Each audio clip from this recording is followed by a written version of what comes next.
పెద్దపల్లి జిల్లాకు సంబంధించి ఈరోజు ప్రధాన వార్తలు చూసుకున్నట్లయితే మంతిని మండలం అడవి సోమన్పల్లి మానేరు నది వద్ద నిర్మించినటువంటి చెక్ డ్యామ్ను మంతిని మాజీ ఎమ్మెల్యే పుట్ట మధుకర్ పరిశీలించారు. ఈ సందర్భంగా ఆయన మాట్లాడుతూ తెలంగాణ తొలి ముఖ్యమంత్రి కేసీఆర్ ముందు చూపుతోటి చెక్ డ్యామ్ నిర్మించారు. అయితే అప్పుడు ఈ మానేరు నది వద్ద నిర్మించినటువంటి చెక్ డ్యాము సైంటిఫిక్గా లేదంటూ ఆరోపణలు చేసినటువంటి కాంగ్రెస్ పార్టీ నాయకులు ఇప్పుడు మండుటెండలో కూడా నీళ్లు ఉన్నటువంటి పరిస్థితి, అలాగే మత్స్యకారులకు ఏ విధంగా ఉపయోగపడుతుందో ఉపాధి కలుగుతుందో చూసి ముక్కును భూమికి రాకాలంటూ కూడా ఆయన ఈ సందర్భంగా తెలిపారు. అంతేకాకుండా కాళేశ్వరం యొక్క ప్రాజెక్టు యొక్క ఒక పిల్లర్ కుంగిన సాకును చూపించి మొత్తం కాళేశ్వరం ప్రాజెక్ట్ అంతా కూడా ఎండబెట్టినటువంటి కాంగ్రెస్ నాయకులకు రైతులు సరైన సమయంలో బుద్ధి చెప్తారంటూ కూడా ఆయన ఆరోపించారు. ఇప్పటికే పంటలన్నీ కూడా నీరందక సాగునీళ్ళు అందక ఎండిపోతున్నటువంటి పరిస్థితి. ఇప్పటికైనా కూడా కాంగ్రెస్ పార్టీ నాయకులు కాంగ్రెస్ ప్రభుత్వం వెంటనే కాళేశ్వరం యొక్క ప్రాజెక్టును పనులన్నీ కూడా పూర్తి చేసి రైతులకు సాగునీళ్ళు ఇవ్వాలంటూ కూడా ఆయన ఈ సందర్భంగా డిమాండ్ చేశారు.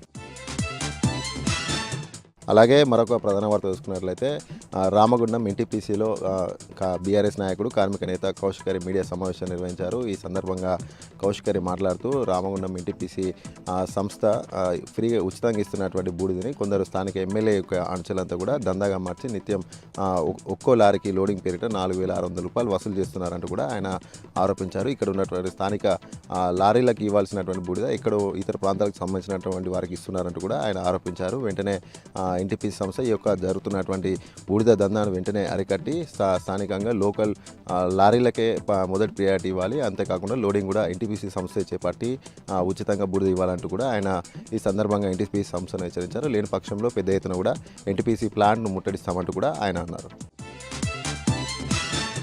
అలాగే మరొక ప్రధాన వార్త చూసుకున్నట్లయితే పాలకుర్తి మండలం పుట్నూరులో ఉన్నటువంటి ప్రాథమిక ఆరోగ్య కేంద్రం గత కొన్ని నెలల నుండి కూడా వైద్యులు లేక అక్కడ ఉన్నటువంటి చుట్టుపక్కల గ్రామస్తులంతా కూడా ఇబ్బంది పడుతున్నటువంటి పరిస్థితి. అయితే దీంతో గ్రామస్తులంతా కూడా ఈరోజు ఆందోళన చేపట్టారు. అయితే గత కొన్ని సంవత్సరాలు 2009లో ప్రారంభించినటువంటి ఈ యొక్క ప్రాథమిక ఆరోగ్య కేంద్రాన్ని గత 3 నెలల నుండి కూడా వైద్యులు ఎవరు కూడా రాకపోవడంతో స్థానికంగా వాళ్ళంతా కూడా ఇబ్బంది పడుతున్నారు. అయితే వైద్యులు ఎవరు రాని కారణం చూపించి జిల్లా అధికారులు అక్కడ ఉన్నటువంటి ప్రాథమిక ఆరోగ్య కేంద్రాన్ని జిల్లా కేంద్రానికి తరలించారు. అయితే దీని పట్ల కూడా స్థానికులంతా కూడా ఆవేదన వ్యక్తం చేశారు.